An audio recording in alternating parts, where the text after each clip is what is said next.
इस देश की सबसे बड़ी अदालत ने आज से 13 बरस पहले आदिवासियों की आस्था को धर्म मानते हुए एक बड़ा महत्वपूर्ण फैसला सुनाया था। यह मामला जोड़ा था एक आदिवासी समाज की आस्था से, जिनकी जनसंख्या, जिनकी आबादी इस देश में ही कुछ हजार के करीब है। अगर स्पेसिफिक बताऊं तो 8,800 के करीब है। लेकिन उन्होंने अपनी आस्था के लिए, अपनी प्रकृति पूजा के लिए लड़ाई लड़ी और फिर आया एक ऐसा फैसला जो वाकई में नजीर बन गया। क्या था वो पूरा मामला, आपको तफसील से बताते हैं।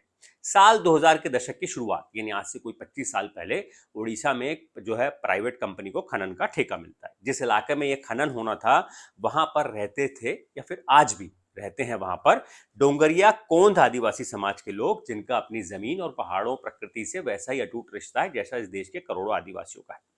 डोंगरिया कोंद जो आदिवासी समाज है, वो नियमगिरी पहाड़ को बहुत पवित्र मानता है, क्योंकि वहां उनके देवता नियम राजा का वास स्थान है और वो ये मानते हैं कि उन्हीं की वजह से उनकी जिंदगी है और सारी चीजें जो भी उनको मिल रही हैं इस दुनिया में, वो उनके जो पहाड़ में जो नियम राजा है, यानी वो पहाड़ को देवता के रूप में मानते हैं, उनकी वजह से मिल रही है। उनके लिए वो सिर्फ पहाड़ नहीं था, उनकी आस्था थी, जिसे वो सैकड़ों सालों से पूछते हुए आ रहे हैं, और इसीलिए इस बात का विरोध हुआ। और फिर यह बात सुप्रीम कोर्ट तक पहुंची। अपने फैसले में साफ साफ कहा कि आदिवासियों को उनके देवता नियम राजा की पूजा करने का अधिकार है और इस अधिकार को संरक्षित और सुरक्षित किया जाना चाहिए। इस फैसले में जो सबसे इंपॉर्टेंट बात है वो ये है कि सुप्रीम कोर्ट ने ये फैसला देते समय जो टिप्पणियां की थी, उसमें संविधान के अनुच्छेद 25 और 26 का हवाला दिया। सुप्रीम कोर्ट ने कहा कि ये अनुच्छेद आदिवासियों को न केवल आस्था या विश्वास से जुड़े मामलों का पालन और प्रचार करने का अधिकार देते हैं, बल्कि उन सभी अनुष्ठानों और प्रथाओं का भी अधिकार देते हैं जिन्हें उनके धर्म का अभिन्न हिस्सा माना जाता है। सुप्रीम कोर्ट ने अपनी टिप्पणी में साफ साफ कहा, जिन्हें उन आदिवासियों के धर्म का अभिन्न हिस्सा माना जाता है।